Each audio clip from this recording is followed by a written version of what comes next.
Assalamualaikum warahmatullahi wabarakatuh. Perkenalkan nama saya Azaria Dela Utomo dengan NPM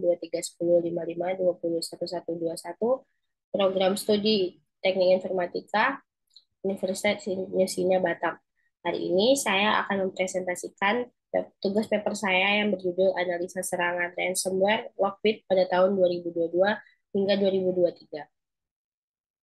Ransomware merupakan ancaman yang signifikan dan terus berkembang dalam lanskap keamanan cyber, dengan Lockbit muncul sebagai aktor terkemuka pada tahun 2022 dan 2023. Makalah ini memberikan analisis komprehensif tentang serangan ransomware Lockbit, merinci kronologi peristiwa penting, metodologi yang digunakan, dan dampaknya terhadap korban. Operasi Lockbit yang dicirikan oleh model ransomware as a service telah memperluas jangkauan serangan ransomware, menargetkan berbagai sektor, termasuk kesehatan dan energi.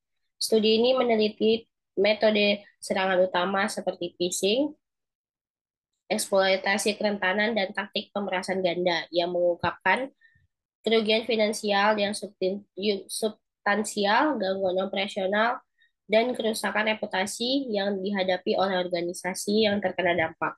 Langkah-langkah pencegahan diusulkan, menekankan pendidikan pengguna, pembaruan perangkat lunak yang tepat waktu, autentikasi multifaktor, cadangan data secara teratur, dan sistem deteksi dini.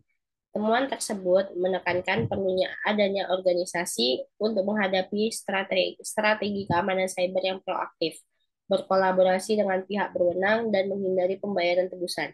Pada akhirnya, analisis ini menyoroti kebutuhan mendesak akan kebijakan keamanan yang kuat dan mekanisme respon yang cepat untuk mengurangi risiko yang ditimbulkan oleh ancaman ransomware canggih seperti Lockbit. Ransomware Lockbit. Pada tahun 2022, Lockbit merupakan varian ransomware yang paling banyak digunakan di seluruh dunia dan terus berkembang pesat pada tahun 2023. Sejak Januari 2020, afiliasi yang menggunakan Lockbit telah menyerang berbagai organisasi dengan berbagai ukuran di berbagai sektor infrastruktur penting, termasuk layanan keuangan, pangan, dan pertanian, pendidikan, energi, pemerintah, dan layanan darurat, perawatan kesehatan, manufaktur, dan transportasi. Operasi ransomware Lockbit berfungsi sebagai model ransomware as a service, di mana afiliasi direkrut untuk melakukan serangan ransomware menggunakan alat dan infrastruktur ransomware Lockbit. Kronologi kejadian. Serangan ransomware Lockbit tahun 2022 sampai 2023. Yang pertama adalah serangan terhadap rumah sakit dan layanan kesehatan. Pada Mei 2022, grup peretas Lockbit menyerang sistem IT di sebuah rumah sakit besar di Eropa. Dalam serangan ini, peretas berhasil mengenkripsi data pasien dan merusak sistem manajemen rumah sakit. Akibat serangan tersebut, rumah sakit terpaksa menangguhkan layanan medis mereka untuk sementara waktu, mempengaruhi ribuan pasien. Lockbit juga mengancam akan merilis data pribadi pasien jika tebusan tidak dibayar. Yang kedua adalah serangan terhadap perusahaan energi.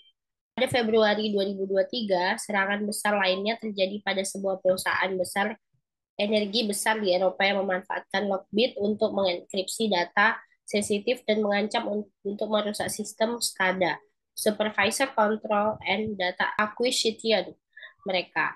Serangan ini berpotensi mengganggu distribusi energi secara besar-besaran, menyebabkan kerugian finansial yang signifikan dan merusak reputasi perusahaan. Keamanan data yang terlibat dalam sektor energi membuat serangan ini sangat berisiko dan berdampak luas. Yang ketiga adalah penyebaran melalui ransomware as a service. Pada 2023, Lockbit mulai mengembangkan model ransomware as a service yang memungkinkan afiliasi untuk menyewa perangkat lunak ransomware mereka untuk menyerang organisasi lain. Ini memperluas jangkauan serangan mereka dan meningkatkan jumlah korban yang terdampak. Afiliasi yang menggunakan Lockbit mengincar berbagai industri dari manufaktur hingga lembaga pemerintahan dengan hasil yang bervariasi tergantung pada kecanggihan afiliasi tersebut. Kemudian yaitu metode yang digunakan oleh pelaku. Lockbit menggunakan berbagai teknik untuk menyerang malware dan mengenkripsi data korban. Beberapa metode yang umum digunakan di antara lain yaitu satu, ada phishing dan social engineering. Salah satu cara utama peretas mengakses jaringan data korban adalah melalui phishing. Email phishing yang menyamar sebagai pesan sah dari bank, pemerintah, atau rekan bisnis biasanya mengandung tampilan berbahaya atau tautan yang mengarah ke situs web berbahaya. Ketika korban membuka lampiran atau mengklik tautan, malware Lockbit akan diunduh dan diinstal di sistem korban. Yang kedua adalah eksploitasi kerentanannya. Yang kedua adalah eksploitasi kerentanannya.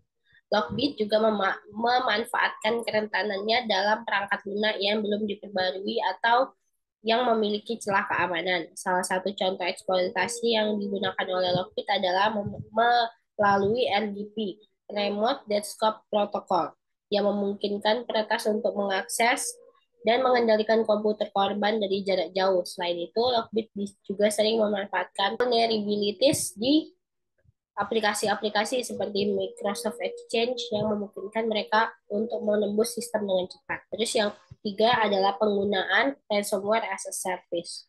Grup peretas Lockbit mengoperasikan model ransomware as a service yang memungkinkan afiliasi pihak ketiga untuk menyewa perangkat lunak ransomware mereka untuk meluncurkan serangan terhadap target yang mereka pilih.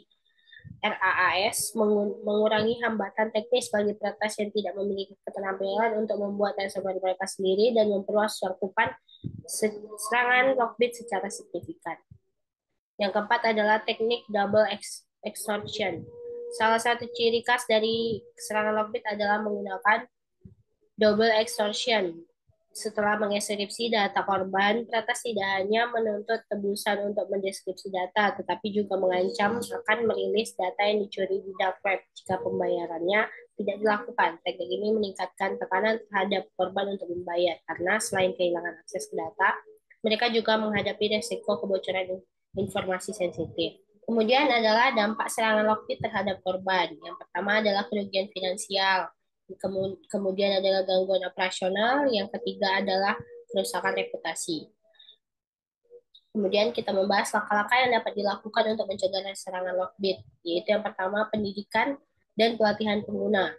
Pencegahan serangan ransomware dimulai dengan pendidikan pengguna. Organisasi harus memberikan pelatihan kepada karyawan untuk mengenali tanda-tanda phishing dan praktik social engineering. Pengguna yang terlatih lebih mampu mengenali email atau pesan mencurigakan yang dapat mengarah ke serangan. Kedua adalah pembaruan perangkat lunak secara teratur. Perusahaan harus selalu memastikan bahwa semua perangkat lunak dan sistem operasi mereka selalu diperbarui dengan patch terbaru. Pembaruan ini biasanya berisi perbaikan untuk kerentanannya yang dapat dieksploitasi oleh peretas. Pembaruan yang tepat waktu adalah langkah pertama dalam mengurangi resiko serangan ransomware. Yang kemudian adalah penggunaan multifaktor autentikasi atau MVA. Mengaktifkan multifaktor authentication di semua titik akses penting adalah langkah penting yang dapat mencegah peretas mengakses sistem organisasi. MFA membuat lebih sulit bagi peretas untuk mendapatkan akses ke akun meskipun mereka berhasil mencuri kredensial pengguna. Kemudian adalah pencadangan data yang teratur. Organisasi harus selalu memiliki kebijakan pencadangan data yang teratur dan memastikan bahwa cadangan tersebut disimpan di lokasi yang terisolasi dari jaringan utama. Cadangan yang aman memungkinkan organisasi untuk memulihkan data mereka tanpa membayar tebusan, bahkan jika data mereka dienkripsi. Yang kelima adalah deteksi dan respons diri. Implementasi sistem deteksi intrusi atau IDS dan sistem pencadangan intrusi atau IPS yang efektif dapat membantu mendeteksi serangan pada tahap awal. Respon yang cepat terhadap insiden dapat mencegah penyebaran ransomware lebih lanjut dan meminimalkan dampak serangan. Kemudian pembelajaran yang dapat diambil dari serangan Lockbit dari tahun 2022 hingga 2023, yaitu yang pertama adalah proaktif dalam keamanan, kemudian tidak membayar tebusan, yang ketiga adalah kolaborasi dengan pihak berwenang. Kesimpulannya adalah serangan ransomware Lockbit pada tahun 2022 dan 2023 menggambarkan evolusi ancaman cyber yang semakin canggih dan terorganisir. Melalui penggunaan teknik seperti phishing, eksploitasi, kerentanannya, dan model ransomware as a service, Lockbit mampu menyerang berbagai organisasi besar dan menyebabkan kerugian yang signifikan. Namun, dengan langkah-langkah pencegahan yang tepat, organisasi dapat memitigasi risiko ini dan memperkuat pertahanan mereka terhadap serangan ransomware yang akan datang. Pembelajaran dari serangan-serangan ini menekankan pentingnya kebijakan, keamanan yang komprehensif, dan respon yang cepat dalam menghadapi ancaman cyber. Sekian informasi yang dapat saya sampaikan hari ini. Semoga materi yang saya sampaikan bisa bermanfaat untuk semuanya. Terima kasih. Wassalamualaikum warahmatullahi wabarakatuh.